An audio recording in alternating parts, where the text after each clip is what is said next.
SMS news में हार्दिक स्वागत। आइए देखते आज थाने का खबरें।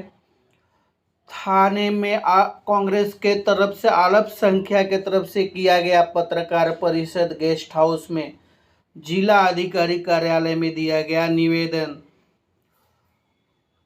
कांग्रेस के अल्पसंख्यक के अनीस कुरैशी सेक्रेटरी महाराष्ट्र राज्य के और कोकण के अध्यक्ष अनीस कुरैशी ने थाने जिला अधिकारी कार्यालय में दिया है निवेदन और कहा है कि बीजेपी सरकार 15वीं कलम को उपयोग नहीं कर रही है, दुरुपयोग कर रही है। आप देखते हैं जिला अधिकारी कार्यालय को दिया गया निवेदन अनीस कुरैशी और अल्पसंख्यक के तरफ से। आइए देखेंगे अनीस कुरैशी का क्या कहना है। पत्रकारों का मैं स्वागत करता हूं।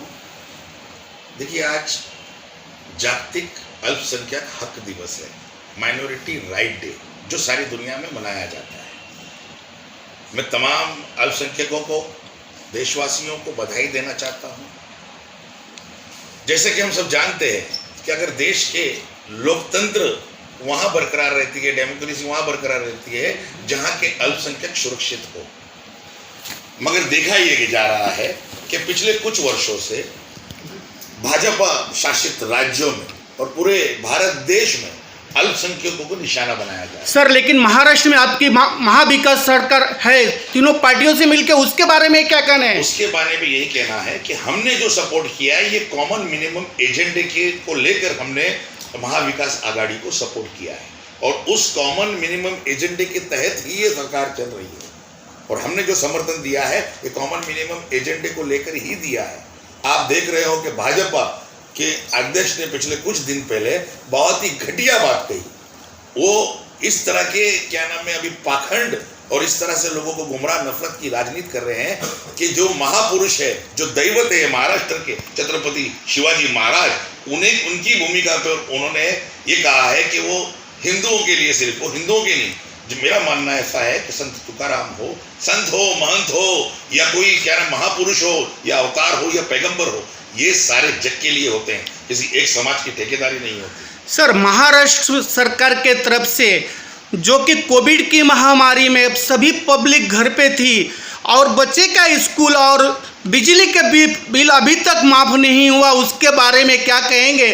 ये कि उस टाइम में लोगों की त्राह मच गई कोविड की तरह से, तो आपको क्या कहना है अल्पसंख्यक के तरफ से? आज देखिए, आपको एक बात बताता हूं मैं, आज सारी दुनिया में लोग परेशान हैं। महाराष्ट्र राज्य को, महाराष्ट्र के मुख्यमंत्री को तो अवार्ड मिला है, उन्हें तो सम्मानित किया गया है कि इस महामारी में बड़े ही बेहतरीन ढंग से अगर किसी ने उसको फेस किया है, किसने उसको फेस किया है और लोगों को सुविधा पहुंचाई है, चाहे वो हॉस्पिटल की हो, चाहे किसी भी रूप की हो, चाहे अनाज की हो, गरीबों को, तो ये महाराष्ट्र गवर्नमेंट ने की है। उसका प्रमाण मुझे देने की जरूरत नहीं है, ये अंतर्राष्ट्रीय स्तर पर लोगों ने दिया है कि एक बेहतरीन मुख्यमंत्री के रूप में माननीय उद्धव ठाकरे साहब की सरकार काम कर रही है। लेकिन सर, महाविकास सरकार में माननीय राष्ट्रवादी के मुख्यमंत्री अजित दादा पवार थे कि सभी की बिजली माफ होना चाहिए और मीटर नहीं कटेगा। उसके आगे ऊर्जा मंत्री ने कहा कि नहीं, बिल भरोगे तो मीटर कटेगा। उसका क्या कहना है उसके बारे में गरीबों के लिए? देखिए, हर चीज को सरकार को चलाने के लिए बजट होता है और उस बजट के तहत काम होता है। ये निर्णय कैबिनेट में लिया जाता है। दूसरी चीज, जितनी जो सुविधा, जो मूलभूत सुविधा या हमारे पैसे जो जीएसटी के, वो भी पैसे केंद्र की सरकार हमें लौटा नहीं रही। आप जानते हो, उसके बावजूद भी इतनी बड़ी महामारी में, क्योंकि सबसे ज्यादा इफेक्ट ये अंतर्राष्ट्रीय स्तर पे, मुंबई तो खास विशेष करके कहूँगा कि सबसे ज़्यादा प्रभाव यहाँ महाराष्ट्र में पड़ा। उसके बावजूद भी लोगों को मुफ्त राशन देना, मुफ्त दवाइयाँ देना, ऑक्सीजन की कोई कमी नहीं आना और जगह जगह पे सेंटर बनाना, मूलभूत सुविधा से महाराष्ट्र सरकार ने काम किया है। सर, आप आज बोल रहे हैं कि जो भी लड़की को 18 से 21 वर्ष की आयु 2020 में किया गया केंद्र सरकार के तरफ से, लेकिन बेटी पढ़ाओ बेटी बचाओ का नारा तो लगे, लेकिन बेटियों का आयोजन कितना मिला हुआ अभी तक केंद्र सरकार से, मेरे को बताएंगे? वही तो हम पूछ रहे हैं। केंद्र सरकार का मुखौटा एकदम झूठा है। एक तरफ कहते हैं बेटी पढ़ाओ बेटी बचाओ, मगर एक तरफ बेटी उठाने का काम कर रहे हैं, बेटी को जलाने का काम कर रहे हैं।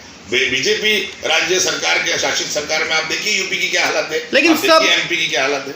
अनीस जी, सब पार्टियों के चुनाव, जब महानगर पालिका का चुनाव आता है तो बता वातावरण गर्म हो जाता है, उसमें भी आप भी हैं कांग्रेस के, जिसमें कि महाविकास सरकार में है, तो क्या कहना है आपका? देखिए, मेरा ये कहना है, कांग्रेस एक पार्टी नहीं, मैं तो इसे विचार मानता हूँ, जिसने इस देश को आज़ादी दिलाई और इस देश की एकता अखंडता में संविधान के तहत हर समाज को लेने की एक सोच रखती है, देश के विकास की फिक्र रखती है। मगर इनके एजेंडे केवल लोगों को बांटना, लोगों के अंदर नफरत फैलाना और इस तरह की राजनीति भाजपा के लोग करते हैं, जिसका हम कड़ा विरोध करते आए हैं और करते रहेंगे। सर, केंद्र की सरकार के बारे में क्या कहना है आपको? केंद्र की सरकार बड़ी निकम्मी और तानाशाही सरकार है, जिसने इस देश में अराजकता फैला दी है। उसके लिए, अराजकता के लिए केंद्र सरकार ही जिम्मेदार है, क्योंकि जैसा कि मैंने पहले भी कहा कि ये सिर्फ कुछ पूंजीपतियों के लिए काम कर रही है, भारत की जनता के हितों के लिए कोई विकास का काम नहीं कर रही। जो सिलेंडर कांग्रेस के राज में 444 रुपये था, आज 1000 रुपये है, तो गरीबों के कैसे घर चलेगा सर? किचन का कैसा घर चलेगा? क्या कहना चाहेंगे उसके बारे में? तो मैं कह रहा हूँ कि ये गरीबों की जेब पर डाका डाल रहे हैं और गरीबों का धन लूट कर चुनिंदा व्यापारियों की जेब में डाल रहे हैं। और ये भाजपा की गलत नीतियों को लोग, भारत की जनता बखूबी समझ चुकी है, जान चुकी है। और ये जहाँ भी फेल होते हैं तो धर्म के आधार पर जातियों में बांटकर और नफरत की राजनीति पे उतर आते हैं।